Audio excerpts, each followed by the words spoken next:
kind of following up with the coverage that we've been doing on the election this past week. As you guys know, there's been a really, really close race. Well, they called it 14 votes separated. Mrs. Pitzer here with the eventual winner, Sherry Cox. And I guess we just kind of want to talk to the candidates and figure out exactly how they feel about this whole thing. I mean, it's been kind of a crazy 96 hours, huh? Yes, to say the least. I woke up this morning and it was the first day I thought, I don't have to wear a name tag. I'm not a candidate anymore. This is pretty interesting. But yeah, we had a long day yesterday, 18 hours at the state mandated recount. That was a very long day. Most of us arrived around 8:45 in the morning, and we left very, very, very early in the morning. So that was interesting, and we got through the process, and we have our answer. So I think it's good. What'd you learn? I feel like there's so much of this, like the guts of the supervisor of elections process that we don't really know about until we have a 14 vote separation and a 36,000 vote contest. Yeah, so I think one thing that was really interesting was a lot of the people that participated, there was a lot of public participation. Each representative, which was each candidate, and even Wade Merritt was there as a candidate. Anyone in District 3 was allowed to come. They were offered to come. They could each have up to 3 representatives that at different times would be allowed in the room or participating. No one but the staff could touch the ballot, so there was no tampering with anything. But you could have someone visually checking the things that they were doing, or if a ballot got jammed, we would get to check and make sure that it got matched up perfectly. So I think it was a really good open participation. There was a few hiccups that I voiced my concerns at the beginning before we started, and then at the end of the night with some of the processes that I didn't feel like were legally handled properly. It was nothing to do with the votes necessarily. It was to do with notifications and things of statutes. Just some detailed things that I encouraged Paul to make sure that, keep it integrity in Okaloosa the number one. And so let's make sure moving forward, we're not opening ourselves to any sort of lawsuits. I don't plan to contest any sort of numbers. I think the process was super interesting. Like I said, very exhausting. I have to say the community was bringing cookies, pizza. Everyone was in good spirits. The Republican Party had people there as well present. They were allowed to have people in the room. So it was a lot of folks for a long time. And honestly, overall, everyone was very kind. How big is this room? Like it feels like if it was the room that we were all sitting in. So I feel like it was pretty tight quarters.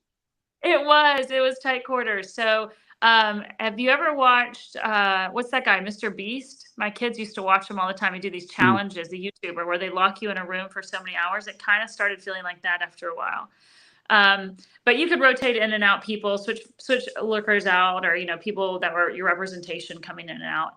And honestly, it was pretty tight quarters. I'm not gonna lie. We had the vault. There was a machine running in the vault, which is the newer machine. There was an older machine running outside in the glass room. It did have microphones, so if you're in the public lobby, you could hear what was going on inside for the most part. I think the news was there for a while. Then they left. A lot of folks came and went, but there was a crowd all night long up until the end. A lot of invested interest in this District 3 race. So in 2000, I was 8, and one of my earliest political memories was watching breathlessly on, CBS News or whatever, as people were talking about hanging chads in Florida.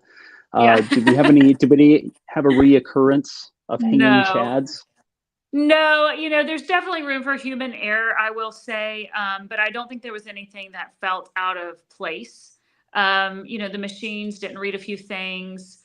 But they were quick to say this one's not reading, put it to the side, and we got to evaluate those with the undervotes. And I'm going to be honest, I was pretty sad that at 3,400 unmarked ballots, so a lot of folks were just not marking the ballot. And I think that's a really sad thing. I think a lot of people don't understand they get to vote in all races, not just where you live. So I really hope to help educate people on all the future elections coming up for sure. What was the difference between, I'm still here, I just, battery issues, because of course I do. But how many people would you say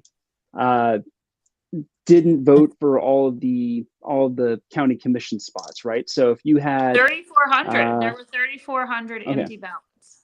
There was only, okay, so We did pull out, I think it was a total of 11 votes, 4 for me, 5 for Sherry, a couple for Andrew, 1 for Heath, a couple for Wade, and then 1 that got tossed out as an overvote. We did find some, votes in those under overvotes, but the majority of the 34-49 number were completely blank. And it was just really interesting. I think I don't really understand it. All of the races for the district commissioners, I think people just don't understand what a universal primary is. Universal primary is when no other party is running, and so all parties get to vote. So when you get your ballot, they're not in a box for Republican or Democrat. They're just open. And I think a lot of people, the feedback has been, oh, we didn't know we got to vote for that. So if you get a ballot, America, listen, if you get a ballot, you vote for everything on that ballot. But make educated choices, obviously. So 3,400 votes, that's roughly 9% of the 24% that actually showed up at the polls didn't vote on that kind of stuff. So, and in their defense, I would say it is a little more complicated. You have to kind of like read through this stuff, but midbaynews.com/elections, and I'll put something down there. Yeah. We did have a couple of, like on District 3, they would mark 3 candidates. District 5, there was only 2, so they knew to pick 1. But I think there was some confusion. There's a lot of 3 marks for 3, like they read 3 and they thought they had to pick 3. Got it. I don't know. Following directions, right? Like, yeah. And most people got it right, though, right? And so, like, it's one of those things where no matter how hard you try or how clear you think the language is, some number of people won't do it right.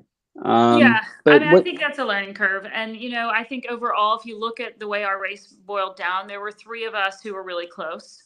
Nobody of the top 3 were really in a massive lead of anyone. So there's not a popularity contest going on right now.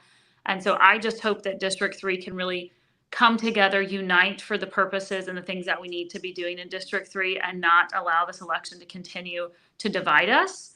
I do still plan to be involved as a District 3 resident. I'm at my home today. It's been really nice. I've been able to be home all day. And, I have concerns for our area. That's what got me into this. And that's what's going to keep me involved very heavily, is to make sure that the people of the North County are getting a voice. So that was going to be my next question, is what are you going to do next? Is that what form does that take? Are we talking like some sort of super PAC or a nonprofit, or what are you looking at doing? Well, Christopher, it's only been less than 12 hours since I got home. No, I don't really. So you haven't decided yet? I haven't. Actually, at breakfast, my husband was like, "Oh my gosh, you're running all these ideas," and I'm quick to the next thing. And I think I've gotten so many sweet calls and texts all day long of people just saying, "Thank you so much for teaching me through this process. I've never been involved in politics, and I feel like I can ask questions and I understand more. I want to participate more." And currently, we still have that North Development Study going on, and we have the big meetings this week, actually, Monday and Tuesday, discuss the Comprehensive Plan and the Land Development Code recommendations. And so getting people to come out to those and continue to forget the election for a minute. Let's focus on the local issues and make sure your voice is being heard there, if nowhere else. This is the public input for those 2 meetings. Those are 6 to 8, Laurel Hill Monday, Crestview Community on Tuesday. And, I think right now I am going to take some time. I mean, I think a lot of people forget I do have a very successful business that is actively running. And I've got 2 children. One's a senior in high school this year. So it's not like I'm totally bored, but I definitely am not going to lose my public opinion and making sure to continue to support the voice of the people around me. So, I want to advocate for our youth. I want to advocate for our elderly. I want to advocate for our animals. And in what form or fashion, I'm not sure, but I'm not an easy train to slow down. So I'm sure something will be coming quick and soon. So Keri came up with this idea to come out here and do this live. Other candidates or elected officials that want to come out and talk with us here on Mid-Bay News, we'd love to have you, especially you, Sherry Cox. Want to make sure that you have a chance to talk to your newly minted constituents. Please give us a call back. Anyway, that's what we have for this time. Keri, thank you so much for being a participant and running for office. Thank you. Have a good day.